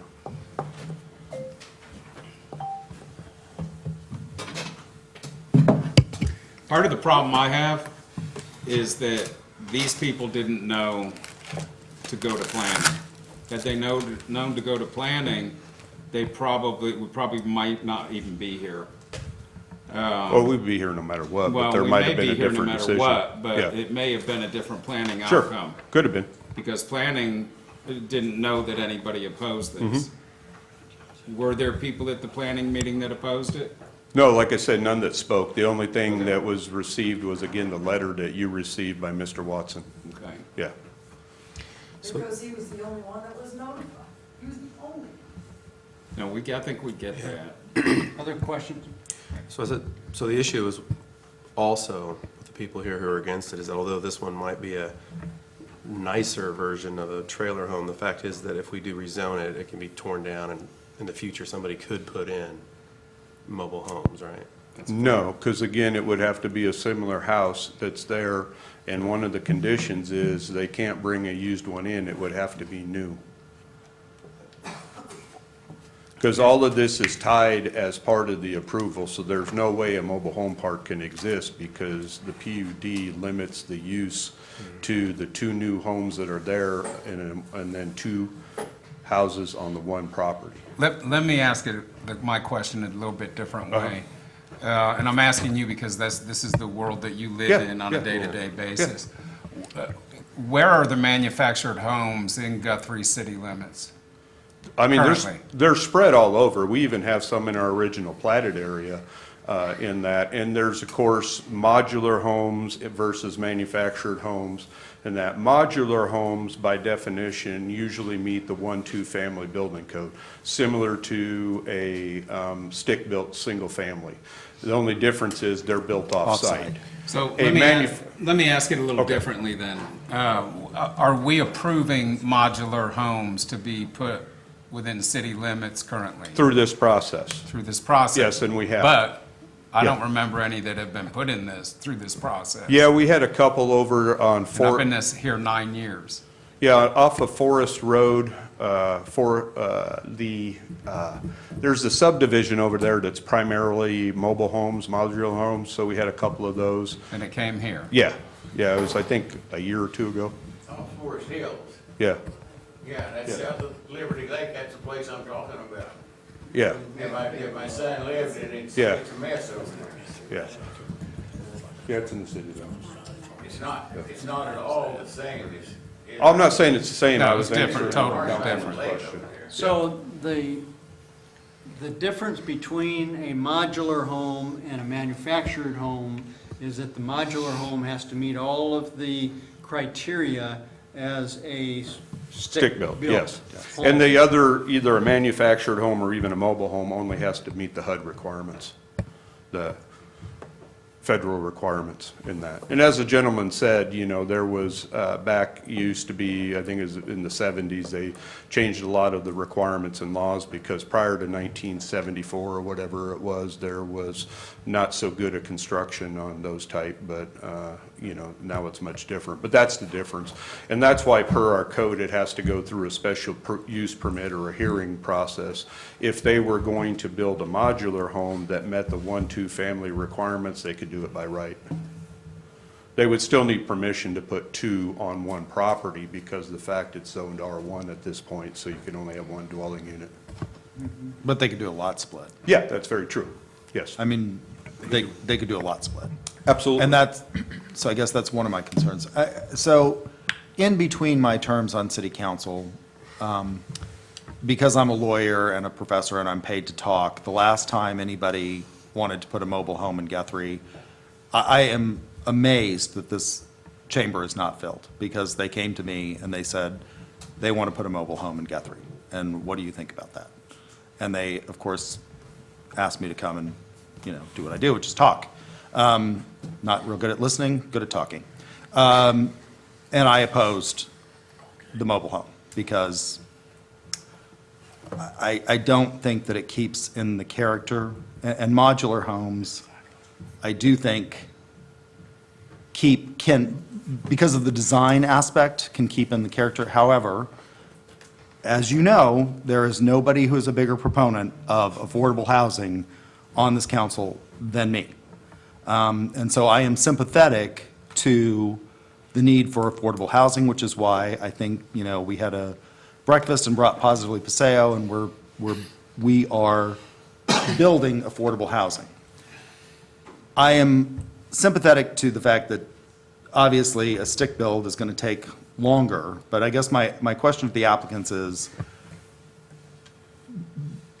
did you consider, I mean, yes, you are not going to get a 2,000 square foot home built, but do you need, given what it is that your family is looking to do you need 2 of those size homes in order to accomplish your goals? Because one of the things that I did, and the gentleman that, in one of the instances that I spoke against in front of city council, he was very upset with me, and I followed him outside and I said, look, there's this group called Positively Paseo that builds affordable housing.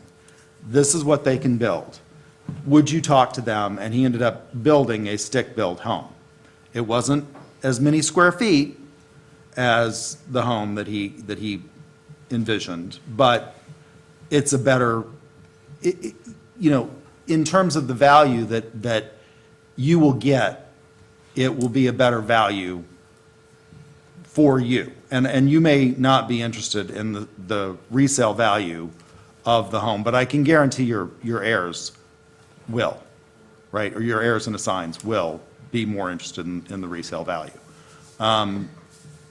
And so have you thought about, I mean, and I can get you in contact with Cheryl, and she can talk to you about the kinds of construction that they're doing.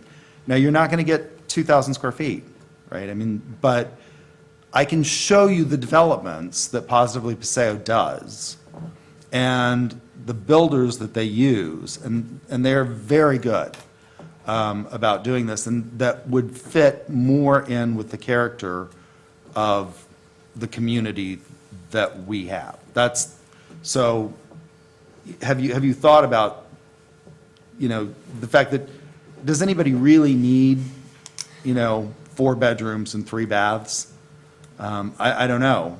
I'm asking you all. Is that like a need that you have? Or is this just the fastest and easiest way to accomplish your goal? Would you please come to the microphone, if you're willing to answer that? We got one that day is because we have a pool table, and that was the only, we had to get that bigger one to accommodate that. The other house is 1,577. They're both not 2,000. Okay. I still, Thank you. I still think, I mean, The cost of square foot in Oklahoma is somewhere, and Sean, to stop me if I'm wrong, but somewhere in the $100 to $130 per square foot range. Well, up to It's 200. not A $200 lot and of it's $300 a square foot. That's a massive custom home on anybody's front. It is. You can have a house built all day long in the $100 a square foot range to $130 if you own the land. right, yeah, I'm talking if you own. Dan, you say no, but you can. I would say the going rate, well, I mean, depending if you know people, the going rate's anywhere between 160 to 170 right now. That's okay. Well, that's not the research I did in 2 minutes just sitting here. It's all between 100 and 130. So it never brings up 160 plus, ever. My home in Stillwater where I live. Custom homes are different. I get that. Okay, I understand that. Custom homes are going to be a lot different. what is Cheryl's rate? Do you know, Dan, in talking with her? What do No, they I go? honestly didn't ask her specifically what she's able to build per square foot. I know it's less, obviously, like you talk, because she can, she has some resources in that financially and that to get her to that point, but offhand, I don't remember. Other questions? You know, I think there's a number of things, moving pieces here. If anybody read the front page of the newspaper yesterday, talking about affordable housing, right? And it's not just a problem in Guthrie, America. It's a problem throughout our state and country. And how do we approach that? That's one of the challenges that I personally see in this issue. The other challenge that I personally again have in the presentation is modular home, manufactured home. It's not a trailer. It's not the stereotype of what we thought of 30 years ago as a trailer park, which was mentioned 3 or 4 times. The picture that was presented to us in our package is a very nice looking, oh, right there, thank you, is a very nice, attractive building, residential building. We need to acknowledge it for what it is. And it's not a trailer park. And see, I agree with Steve, but where I disagree on this whole thing is that enough people were not notified prior to even going to a planning commission meeting. I know this area, and to say South Side is looser than downtown or any other area, that's just not accurate, okay? And it's not. You live out south. Do you consider it looser than the rest of the community? Not so much. I don't either. You know, we've done a lot out there. I've tried to loosen it up in going through different ordinances with you in multiple meetings as we started doing a whole bunch of stuff. I'm for metal buildings going up these days, as you know, and I know that's not what we're talking about here, okay? But not enough people were notified. They just weren't, especially if you only have one that's notified in an entire area. I'm going to make a motion to disapprove it just because of that. That's what I'm going to do. I think from a parliamentary procedure, you have to make a motion to approve. I don't know that you can make a motion in the negative. I don't know about that. But it doesn't matter. You can vote one way or another, even. I think you can make a motion to make that. Right now, we have a motion to disapprove the approval of ordinance number 3409. Can you do that, Billy? Yes, that's fine. Good, I'll I'll second it. And we have a second. Any further discussion?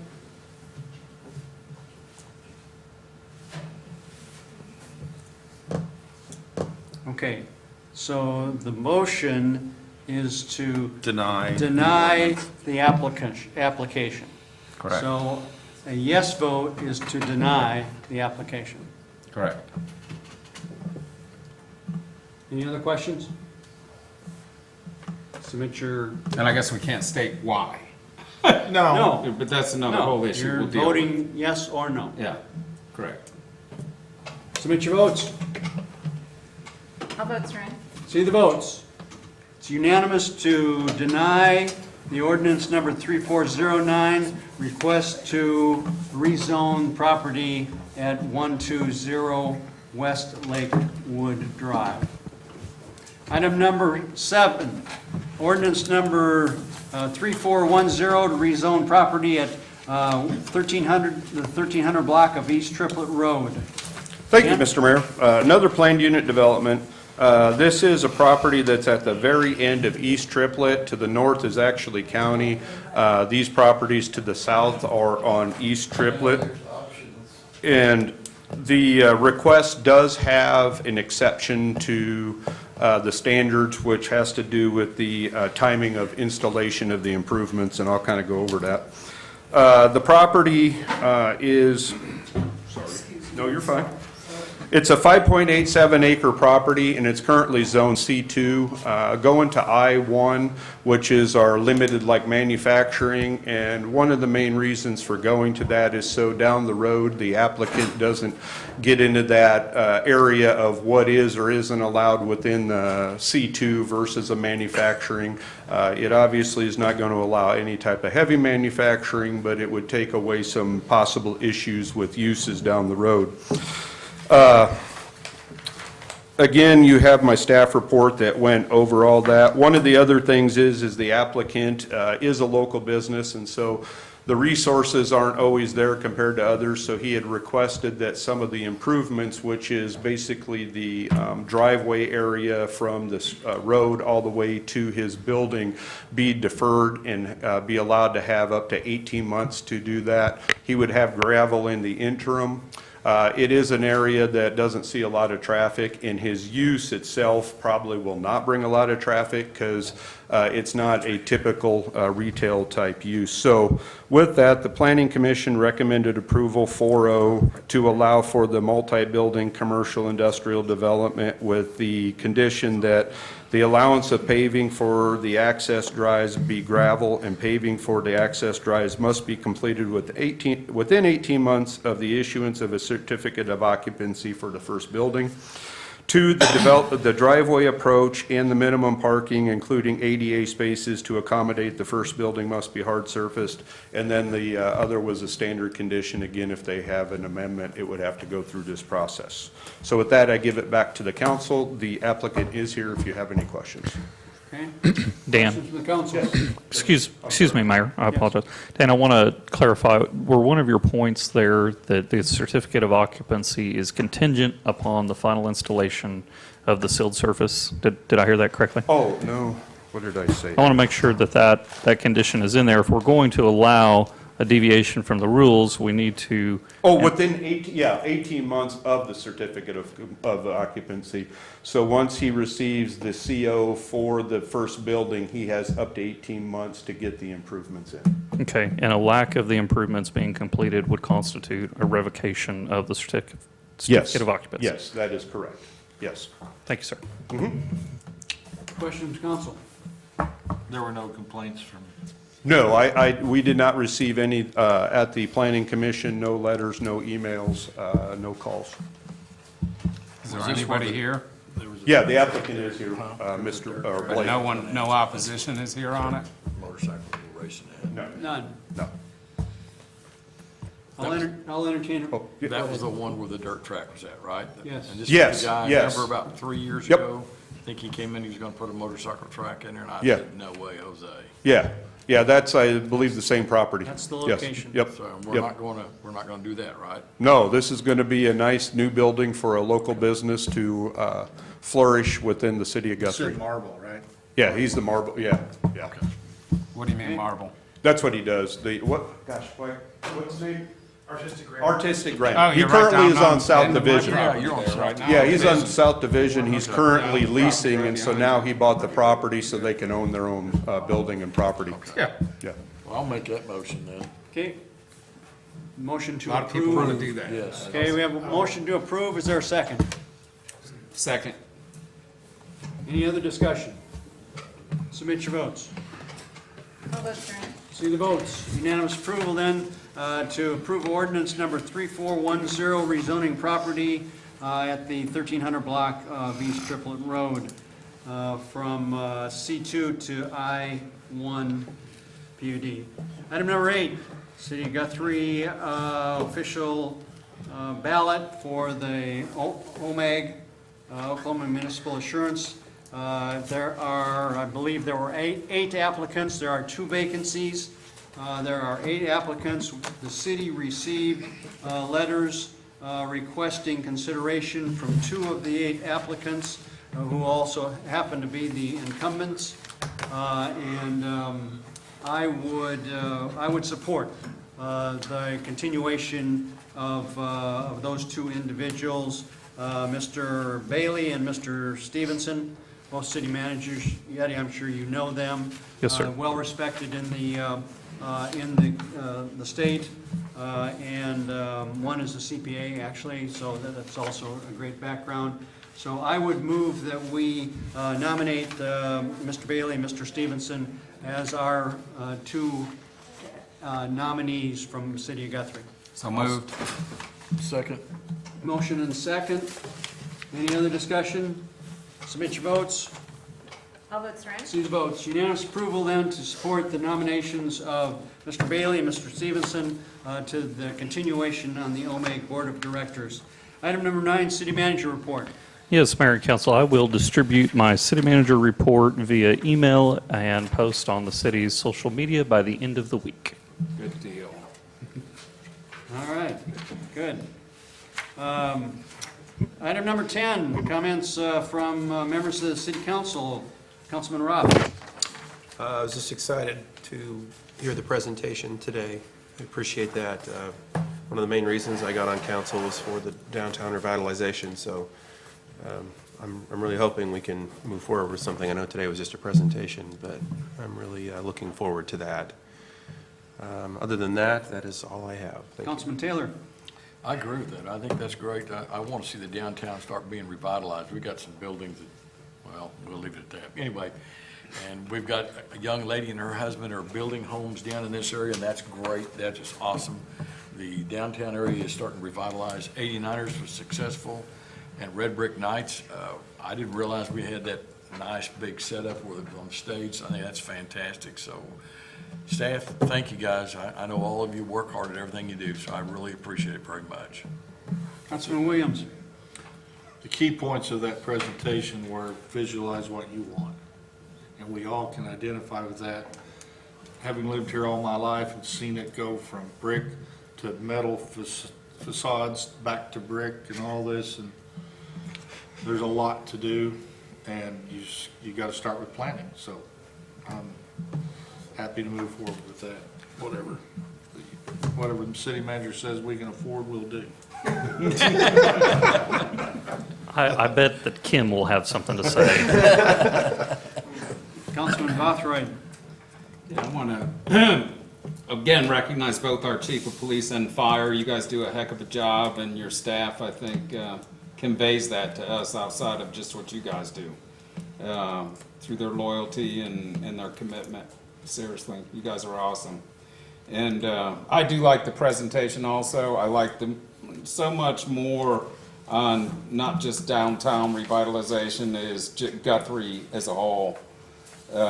There's a tremendous amount of area and opportunity where tax-paying type businesses could be brought in, obviously through economic development. It's always been a key point of mine is economic development, more tax dollars. That's it for me. Vice Mayor Aguirre.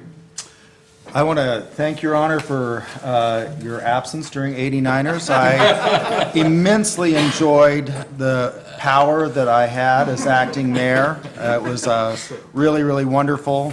I had such a good time. I was hoping for riots in the streets so that I could use my military authority to call out the National Guard in case of said rioting, so I enjoyed that immensely. I do want to thank all of the city staff that participated in our parade entry. It was so much fun. I had a really good time. We will never let the city manager drive the truck again because the vice mayor, who was in cowboy boots and had to run to keep up, was sore for 3 days after that. I loved Justin's, you can't throw candy, but you can sure drop it really, really fast, and watch the children scramble for that, so I enjoyed that. I want to thank Councilman Taylor for your work on the parade. It was really, really Thank you. An incredible opportunity and a lot of fun. So thank you. So if you want to be gone next year, again, at 89ers, I will gladly be acting mayor again. Thank you. Well, I'm not sure I can afford the candy that's presented at the 89er parade, but the city manager now has taken that responsibility over, so. Not anymore. Well, So you're the again, candy man now. congratulations to all involved with the 89er parade. It is obviously established by the American Legion, but it is a host of civic organizations and a tremendous support from city departments throughout all of the departments to make that happen. That and a lot of the other things that happen. Again, great kickoff to Red Brick Nights. That will be continuing success also as we move on. And I will echo the great thanks that we have to our first responders, to police, fire, and again, when we have nights like last night, we tend to be very, very thankful for them, but actually, we are thankful for them every day, every night. So thank you for all One the quick things that thing, you do. Mayor. Chris, thank you. I appreciate you always doing this each year, putting Guthrie News Page and putting 89ers up there. I've had several people that at the Capitol said that they watched it. They hadn't realized it was on YouTube. I said you can either YouTube it or Facebook it, so thank you very much. You did a great job. Thank you. With that, ladies and gentlemen, we're adjourned. That's because the monkey's the man.